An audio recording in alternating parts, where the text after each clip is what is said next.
Hey everybody, Jim Kerr here. I'm having a coffee with my good friend Peter Winick. He is the Coffee time. what I like to call the thought leader whisperer. He's the he's the founder of Thought Leadership Leverage. It's a firm that's founded in helping thought leaders build businesses around their content. So, Peter, how you been, man? I've been good. I have been good. How have you been? Good. Doing great. Yeah. So here, I want to start with our very first question, jump right into it. Do thought leaders have an obligation to help other thought leaders? What say you? Well, I think that, I don't know if I would call it an obligation, like it's the Hippocratic Oath, but I think that in more so than in most professions, thought leaders actually, I think more importantly, they actually do it, right? So I think whether it's, part of what it takes to, get your union card as a thought leader, I don't know. But I actually think from my experience, thought leaders actually are really, really generous and really, really good about supporting others. Yeah, I think so too. And certainly, the folks that I interact with quite frequently through things like LinkedIn and Twitter and so on are fellow thought leaders. They're folks that have written books, that have conference seminar content, that are trainers, that are coaches. And we also, at least the group of people that I'm associated with, we all kind of support each other. But I also find sometimes that folks aren't quite as generous as you might think.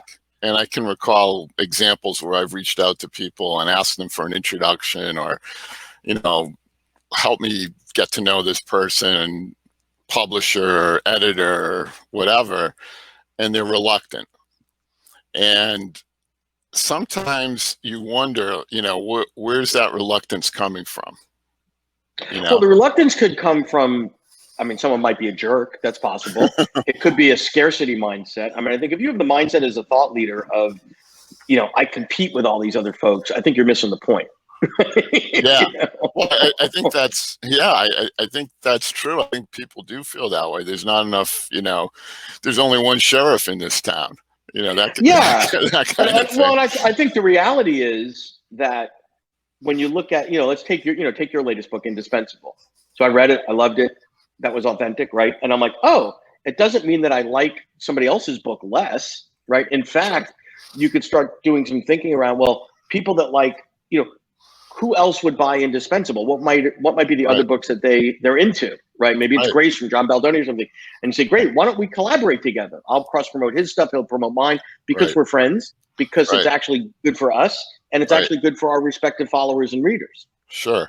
Yeah, I think so too. And I think, a lot of it depends on how you define a thought leader.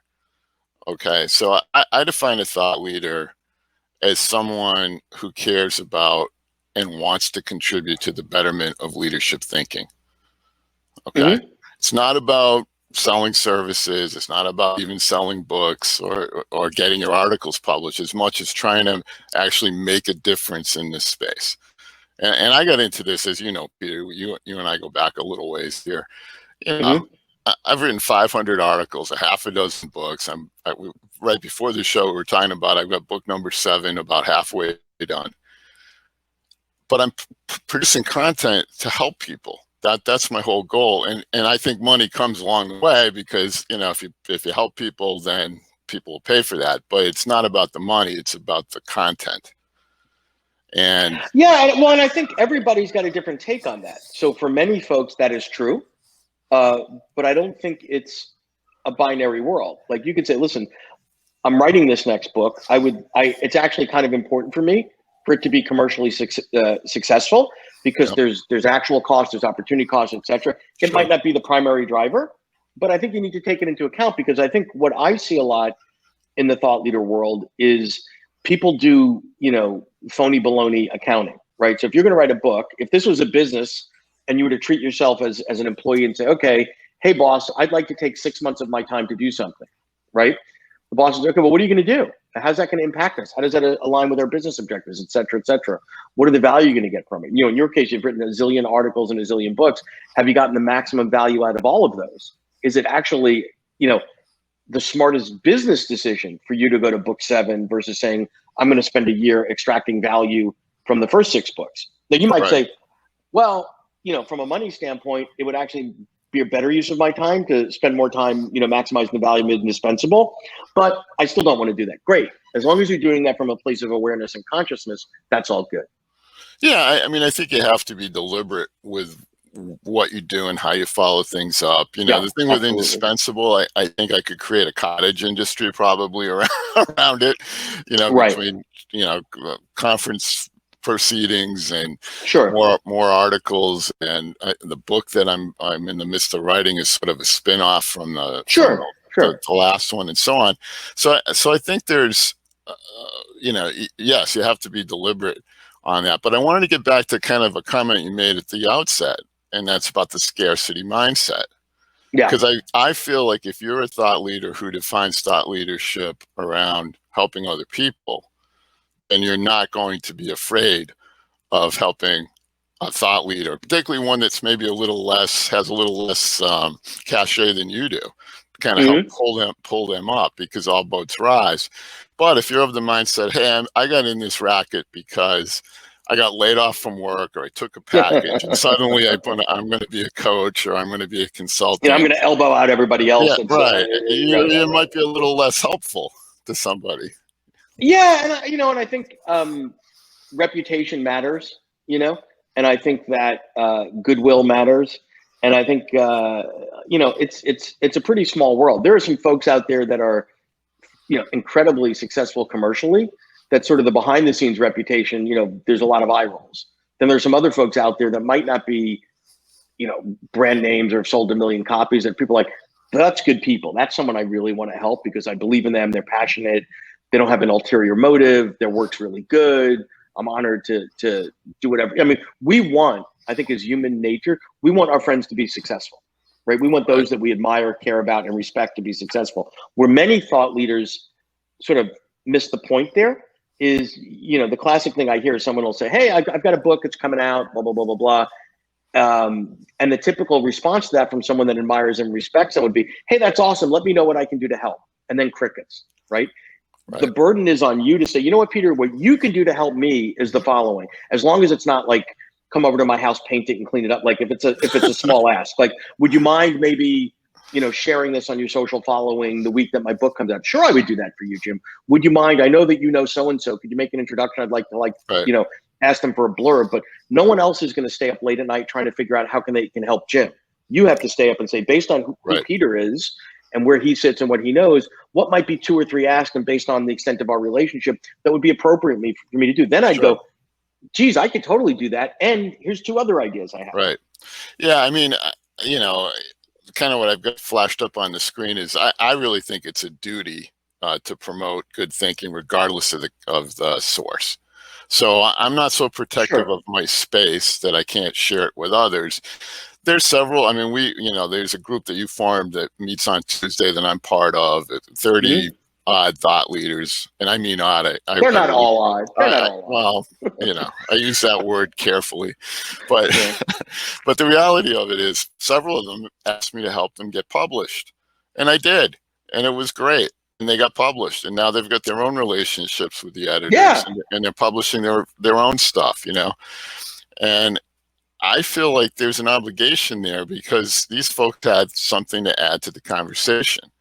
And my post on LinkedIn, I'm constantly trying to generate a conversation. I want to have people talk about all sides. So let's go back to the Tuesday group, because I think it actually plays to your point of promoting good thinking. So way back in the beginning of COVID, right, March of 2020, within 2 weeks of lockdown and like all this stuff that was going on, my phone was ringing off the hook. My emails were ringing off from friends, clients, prospects, sort of my world going, oh my God, the sky is falling. What do I do? What do I do? And as a consultant, like I'm used to being in a place where, not that I have all the answers to everything all the time. I am of service to my clients by providing them my insight and my advice based on what I know to help them get through something they don't know.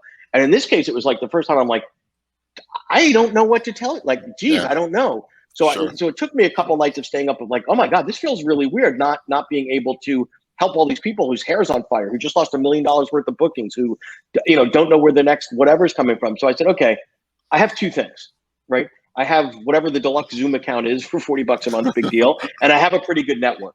Let's do a mashup. And I literally just threw out an email to my whatever, to anybody that would listen, say, hey, we're going to try this thing at 1 o'clock on a Tuesday. Anybody that wants to show up. And here we are, it's literally 18 months later. And we had at one point like over 100 people. And it's been this sort of core, really amazing group of over 35 people. And I didn't have a self-serving agenda. And what I love about it is, I don't even know how many, it's probably 5 or 6 books that have been written, collaborations, people guesting on each other's stuff, people truly supporting each other, and sort of mashing up the atoms of a little bit of your thought leadership, a little bit of that one's thought leadership, and good stuff happens. That's really cool. Now, has it come back to benefit me? Yeah, I think it has, but that wasn't really the point. Yeah, well, first let's stay on that track a little bit. Let's talk really specifically about some of the spin-off things that happen there, right? So besides some articles getting published, people writing books or in the midst of writing books at the time those books came out, they were supported by members of the group. There was also a different group that spun out, right? Mm-hmm. And several of those guys got together and just published a book, I guess last month. Right? About the war for talent, and it was interesting to watch that collaboration, take place, and some of the interesting ideas that came out of that work that wouldn't have come out had they not been generous enough with each other to say, yeah, let's work together, let's get something out there. So I feel like the work you do, and this is why I call you, the thought leadership whisperer. You're kind of doing it in a quiet way. Even though I never heard you whisper, I don't think you're a whisperer. Yeah, I don't know if I'm capable per se. of whispering. Yeah, right. But yeah. So, and that's why we're together today, right? We got to know each other through that group, and it's been a really positive experience, at least for me. Hopefully for you too. Well, but so stay there a second, Jim, because I think what that group, one of the many things that group taught me, power in community, and thought leadership is a lonely game, right? So most people, if I'm a CPA, great. On a Saturday morning, I'm on the kids' soccer field, whatever. There's probably two other CPAs on the side. And I could say, oh, I got this problem, or I got this problem, or, I'm a dentist, and geez, dentistry's tough. Most thought leaders don't have a place where, what is the cheers for thought leadership in your community? There probably isn't one. You're in your bar at home. That's the cheers for thought leaders in your neighborhood. Right. And I think that's really what it's about, is that the things that you're the oddball with. Oh, I'm struggling with my next book. How many of your friends and colleagues are struggling with their next book that are not thought leaders, right? In your typical work, not many. But when you find sort of your tribe and your peeps, cool stuff happens. Yeah, I totally agree. Let's shift gears a little bit. Let's talk about how I think the space may be getting diluted. And let me really tee this up so that you can riff on it, on the real question behind it. But I'm seeing that certain media outlets are really interested in a certain demographic. So if you fit that demographic, suddenly you've got space, regardless of the quality of your content. But hasn't that always been so, Jim? The demographic might just be shifting. I mean, I don't know. The age of the old white male is kind of over, said one old white male to another. It could be. But I'm wondering though, what's the long-term impact of that kind of shift? Because I've noticed it as a shift. And maybe and let me say why. Let me explain why. Sure. It used to be, like, I remember the very first articles I wrote back in, I don't know, the 80s. I hate to admit it. 1880s. Yeah. I mean, you had to, short of the quill pen, you actually had to type the thing up and mail it to somebody, and an editor had to be thoughtful about it and decide whether they were going to run it or not. That's so quaint. Yeah, right. Same thing with books. You actually have to find somebody to publish, the book because they believed in your content. Today, anybody can blog, anybody can publish. You don't actually. Well, There's and that's a different problem. Yeah. very little editing, and then books. Shoot, all I got to do is get my Amazon account up, and I can Yep. publish any piece of junk I want and call myself an author. For those of us that have been in the game a long time and had to kind of come up through Mm-hmm. the ranks by proving that you actually had something to say and something to contribute to the betterment of leadership thinking, can be a little, can be mind-boggling to watch because you see a lot of junk out there published by some really great places, but you look at it and you go, why are you publishing this? I mean, this was written about 10 years ago. Right. But if you're in a certain, like I say, if you're a certain demographic, then maybe you can get that out there. So I think you bring up two different points, and I'll hit them both. There's a cyclical piece, and then there's a signal and noise problem. So the cyclical piece is I think that thought leadership has always been and will always be cyclical with respect to what's going on in the business world, right? So there's universal thought leadership, like we always need to know about leadership management, whatever. There's the foundational pieces that are always in vogue. But if we go back to pre-COVID, what was in vogue Q1 of 2020, right? So it was the employee experience. Well, the employee experience, a couple of weeks later was taking a call in their bathroom because their spouse is working at the desk. That wasn't what we meant by that, right? It was the war for talent. It was culture. So, fast forward, like that's not what's in vogue right now. Now it's about culture. It's about work from home. It's about the Great Resignation. It's about D&I immediately post the George Floyd murder, right? Like things just change, right? And thought leadership is typically reactive to the business cycles. So that's number one. So there's always going to be a cyclical nature, and sometimes that works in your favor and sometimes it doesn't, right? So there are a couple of folks that I know that happen to have released in Q1 of 2020 books on remote work office, whatever, that probably would have been middling successes because it was, an interesting topic, lowercase I. Now it's COVID and it's like everybody's doing it. So that book is now, more in demand. Great to be in the right place at the right time. The other point that you mentioned in terms of there used to be gatekeepers, right? And gatekeepers sounds bad, but there was something about when I bought a book from Random House 20 years ago, there was an assumption that why do I care about the Random House brand? Well, they're not going to put crap out in the marketplace. They vetted it, out of 50, whatever proposals, this is the one they pick. So there's some level of respect, admiration, et cetera, et cetera. Today, anybody with an iPhone is a YouTube expert or a TikToker or whatever. Anyone with a keyboard can publish anywhere they want, plus or minus, right? So to me, it makes it harder because now there's information. It used to be I lived in an age of information deficit. Like there's very, very little information and I would pay a premium for it. Remember microfiche? Like remember how hard we would have to work to get information? Yeah. And now it's like I'm flooded with it, but 99% of it is crap. So how do I separate that signal from the noise? So that's really the issue today. Because everybody and their mother can publish doesn't mean they should. Well, right. Yes. Right. And that's kind of what I guess I'm implying in the lead up to the question. But here's what I'm really worried about, Peter, and I'm interested in your take on this. I mean, I've got some younger kids just starting their careers. They're a few years into it. Obviously, they're in good corporate settings. They've got a good start with a good first job and all that. But they're reading content. They're out there consuming stuff to try to get better at what they do. Sure.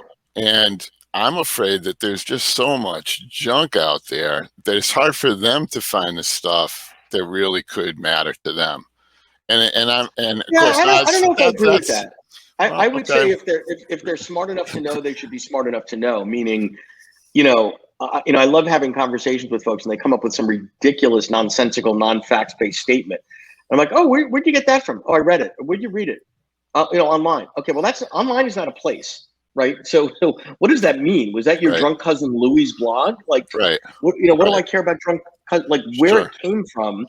And I think that, if your kids are young and smart and educated, they know enough to know, well, where did that come from? Because not everybody's opinion is created equal. Sure, but I feel like, and let's pick some great publishing. Let's go with magazines. Harvard Business Review. Wait, right? What's a magazine? Yeah. It can be online. Yeah. But you read stuff, any number of articles there. It's, the 5 things you need to do to work from home. Okay. I can also go to, I don't know, Vice, maybe a less respected thought leadership. Now you're going to the Cosmos, and they actually might have right. better ideas than the 5 that were offered in this article written by, sure, Susie well, let's Q, go back to your Harvard example. who just happened to know the editors and gets published there. It doesn't mean that it's any better, sure, or even rich in content. But go back to the Harvard Business Review case, and what I would say is, in the print magazine, different. The bar is still very, very high. Why? Yes. It is still curated, it's still edited, it's still, whatever. Mm-hmm. In the online, because there's no cost virtually, it's not like ink page, whatever, they will actually allow you to throw out a bunch of stuff because they don't always know what's going to work. So what's interesting is, it's almost become the feeding ground. Like that's like your AA ball before you get to Yankee Stadium, Sure. which is HBR. And a lot of stuff on there is kind of silly. And you go, really? Like there's a Harvard Business Review logo near that? Right. But sometimes you get a surprise as well. So I think there are, it's a bit of a trade-off. It's a bit, many publishing companies are business in search of a business model. But back to your point about where to look and the quality of the content that you find, I think that argument, it's tough to make that argument right now because you've got a lot of junk being published by a lot of places that were, when I was coming up, were really well respected and something to aspire to if you were a thought leader. Same thing with Forbes. I mean, they've got the Forbes Council. So if I kick in, I don't know, whatever it is, $2,500, pay-to-play model. Right. I pay $2,500 and I can get my stuff published. Right, you can wear the logo on your NASCAR or whatever. That doesn't mean I got good stuff. That just means I got $2,500. Yeah. No, but again, why is that happening? Because they're in search of a business model. Because they're publishers that were dying and said, "Oh, there's probably a couple thousand people out there that would pay us $2,500. We need to keep the lights on in our fancy office building on Fifth Avenue." Sure. Yeah. No, I understand the math, but I also feel like the quality of the content that's out there is getting diluted because of all of this. And I think it's really hard for folks to find stuff that actually matters, that could actually help them be better leaders. Right? So where do you find it then? So I think number one is you have to be somewhat of a skeptic, and not all pieces of content are created equally. And then the other piece is where do you find good information from? So to me, a lot of it is when a friend or a colleague or someone I trust or admire says, "You should go check out Jim's book. It's a good book." Great, because I got 1,000 books I can buy now. I don't really care about the 20 or 30 bucks. I care about 6 hours of my life and what am I getting for that exchange, because that's important to me. I could blow another 20 or 30 bucks. I get kind of annoyed wasting my time.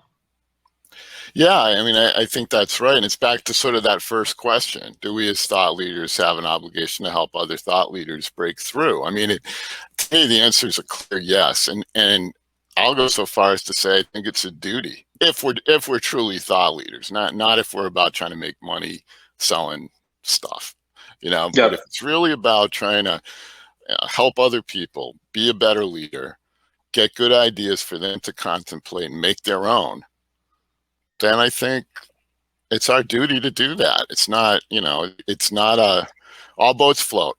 You know what I mean? They all rise. And I think if you do that, the more you do that, the more it comes back to you, the more your content gets read, the more of a difference you can make. Well, I think if more people felt it was a duty, it would be, we'd be in a better place. I think I would say most do. I would sort of chunk it. There's a big chunk that do, but did actually do anything about it. So they believe it at the theoretical. I think more importantly, what are you doing? So I could say I believe that. It's more important if you were to ask me, Peter, give me 3 examples of how you've supported thought leaders over the last, 6 months to help them elevate their thinking. That's really, what is it that little old you can do, whoever you are, wherever you may be, to actually put that into action? Is it, you read a good book and sending a copy to a handful of friends, or promoting it on social? I mean, there's things that you can do. They're not a heavy lift. Right. We're not asking to go door to door selling Jim's book like Girl Scout cookies. Well, I'm asking for that help. Well, Jim would, yeah. If you get, you buy 3 Thin Mints, you get an Indispensable or something. That's a great idea, man. You are a thought leadership whisperer, man. That's what I would not have had. Right, there you go.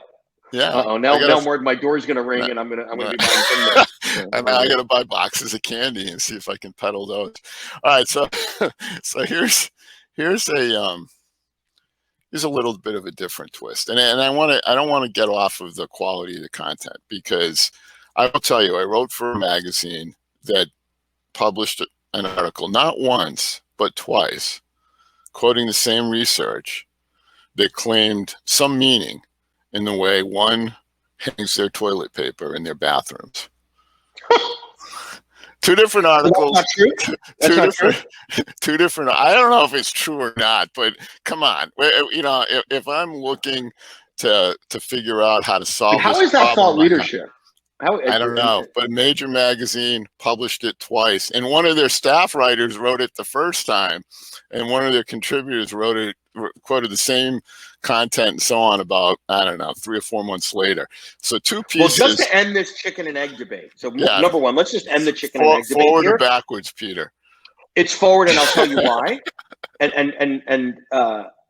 A, it's an argument in my house, but B, I actually did see an article somewhere, and this is where, I'm an idiot. I'm quoting an article somewhere that showed the original U.S. patent for the role, showed it going forward. So therefore, so you're using it by design. Exactly. But it's possible that your spouse is actually being more innovative by flipping that whole notion on its head and putting it on the other way. Well, she's always right. I mean, is that what you're implying? Yeah. Thanks. So case closed. Next question. I have one of those too. Yeah. So here's what I would sort of end it on. We got a few minutes left. Sure. I want to talk about. This is where I take out my ukulele. Do I do the ukulele? Yeah, if you're a uke guy, go for it. I'm not. I just an interesting. Well, then I'd rather you didn't. If you're not. Okay. Steve Martin in a banjo. I knew this was fun. This is going to be fun. But here's the thing. Drucker many years ago wrote that innovation is the reapplication of existing ideas. Mm-hmm. Okay. And I love that. I think that's a great definition. I use it often. But I also see that decent thought leadership isn't about inventing new ideas as much as reapplying existing ones and bringing them forward in a different way, in a different combination. Yeah. So no, I agree with that, because I think a big piece of thought leadership is, most of us are not the Steve Jobs of thought leadership that totally reinvent the universe. However, I think there's incredible impact that can be had by adding something to the conversation, a nuance, a twist, a different way of thinking about it. It doesn't have to be totally contrarian. The earth is round, the earth is flat.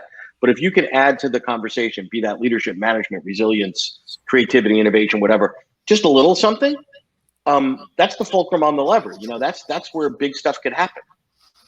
Yeah, I think so. And that's kind of why I wanted to end with that question, because I feel like we talked about obligations and duties, and then we talked about sort of the dilution of ideas that are out there. And now I want to offer that there's some ways to actually contribute to the betterment of leadership thinking by taking some ideas and combining them in different ways. And sometimes the best ideas come from places that aren't necessarily business or management from those sources originally. It's taking something from science or engineering or whatever. Well, or 2 disciplines that decide to have a conversation, like psychology and economics. Now we have a lot of behavioral economics, which is phenomenal. There you go. Yeah. So I think there's a path forward if we're so inclined, if we're really about the content and really about helping folks get their ideas, their good ideas out there.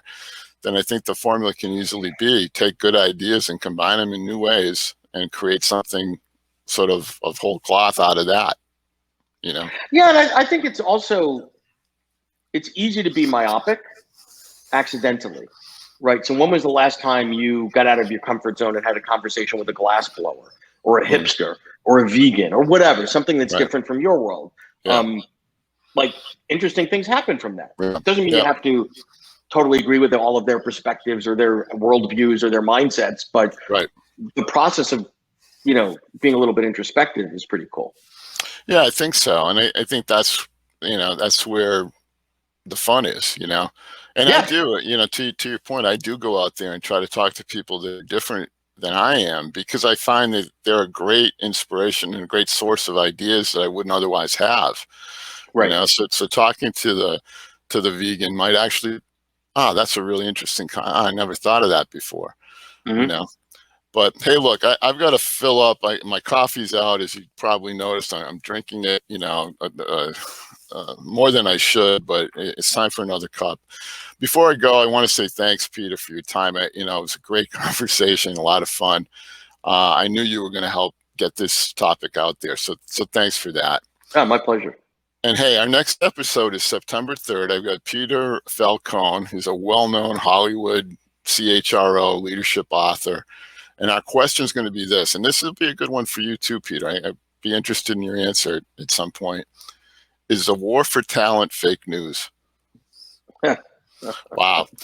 Anyway, man, hey, thanks so much. I really, really appreciate it. And we can continue the conversation back on LinkedIn Live. So thank you. Cool. Thanks for having me.